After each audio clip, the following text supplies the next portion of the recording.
রাজধানী ঢাকাসহ দেশের ৩৮ জেলার ওপর দিয়ে তাপপ্রবাহ বইছে বলে জানিয়েছে বাংলাদেশ আবহাওয়া অধিদপ্তর। আগামী ২৪ ঘন্টার মধ্যে এসব অঞ্চলের কিছু কিছু জায়গা থেকে তাপপ্রবাহ কমে যেতে পারে বলেও জানিয়েছে সংস্থাটি।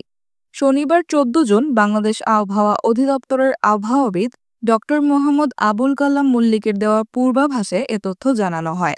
আবহাওয়া অফিস জানায়, আগামীকাল সকাল ৯টার মধ্যে রংপুর, ময়মনসিংহ, চট্টগ্রাম ও সিলেট বিভাগের কিছু কিছু জায়গায় এবং রাজশাহী, ঢাকা, খুলনা ও বরিশাল বিভাগের দু-এক জায়গায় অস্থায়ীভাবে দমকা হাওয়া সহ বিদ্যুৎ চমকানো হালকা থেকে মাঝারি ধরনের বৃষ্টি বা বজ্রসহ বৃষ্টি হতে পারে। সেই সঙ্গে সারা দেশের কোথাও কোথাও মাঝারি ধরনের ভারী বর্ষণ হতে পারে এবং সারা দেশে দিনের তাপমাত্রা সামান্য হ্রাস পেতে পারে এবং রাতের তাপমাত্রা প্রায় অপরিবর্তিত থাকতে পারে। এছাড়া ঢাকা, নারায়ণগঞ্জ, মাদারীপুর ও কিশোরগঞ্জ জেলাসহ রংপুর, রাজশাহী, খুলনা, ময়মনসিংহ ও সিলেট বিভাগের ওপর দিয়ে মৃদু তাপপ্রবাহ বয়ে যাচ্ছে এবং তা কিছু কিছু জায়গা থেকে প্রশমিত হতে পারে।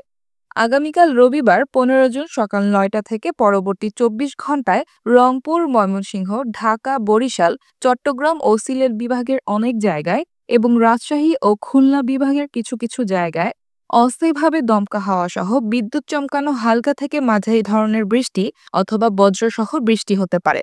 সেই সঙ্গে সারা দেশের কোথাও কোথাও মাঝারি ধরনের ভারী বর্ষণ হতে পারে এবং সারা দেশে দিন এবং রাতের তাপমাত্রা সামান্য হ্রাস পেতে পারে।